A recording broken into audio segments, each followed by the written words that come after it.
మనుషులల్లా మానవత్వం రోజుకింత తక్కువైతున్నదో వల్ల అంగట్ల ఎన్న కొనెక్కిచ్చే మాలు కూడా కాదయ్య అది.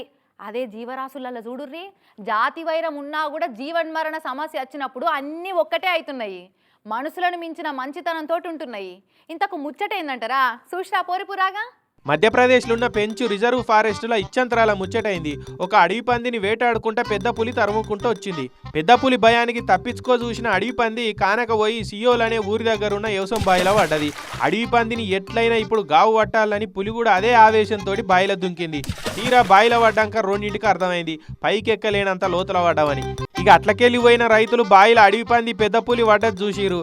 అడవి పంది పక్కకే ఉన్న పులి ఏం చేయకపోయే వరకు ఆశ్చర్యపోయారు. ఫారెస్ట్ వాళ్ళకు మతలవిచ్చిరు. ఇక ఫారెస్ట్ వాళ్ళు క్రేన్ పట్టుకొని స్పాట్కు వచ్చిరు. పెద్ద పులిని బంధించేందుకు బోను పట్టుకొచ్చిరు. ఇక అడవి పంది కోసం ఒక నవారు మంచాన్ని బోర్లేసి నీళ్ళకు దింపిరు.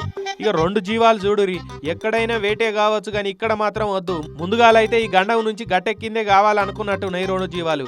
ఏం అదరలే బెదరలే. రెస్క్యూ టీం వాళ్ళు వచ్చి బోను కిందకేస్తే మా కోసమే వీళ్ళు వచ్చిర్రు అన్నట్టు వాటికి అర్థమైనట్టున్నది. బోన్ వేయంగానే చాలా కూలుగా పెద్ద పులి బోన్ లోపలికి పోయింది. పెద్ద పులి పోగానే అడవి పంది మంచంలో నిలబడ్డది. ఇగేమున్నది, క్రేన్ తోటి నిమ్మలంగా వాటిని మీద గుంజిరు. ఇక ఫారెస్ట్ వాళ్ళ బండ్లే వాటిని ఎక్కించుకొని మళ్ళా వాటిని అడవిలోకి తీసుకుపోయి ఇడిచిపెట్టిరు.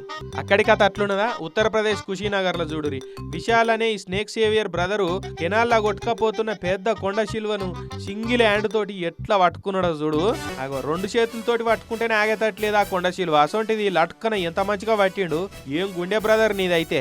ఇక ఇట్లా ఈ భూమి మీద ఈ జీవాలకు ఇంకా ఆయుష్ బాగున్నది కాబట్టి బచాయించిపోయినాయి మనుషుల కంటబడి. అయితే ఇట్లా కలిసి ఉంటే ఎంత ఆపద వచ్చినా బయటపడొచ్చు అన్న నీతి కూడా ఈ పెద్ద పులి అడవి పంది ముచ్చట చూస్తుంటే అర్థమవుతున్నదిలే.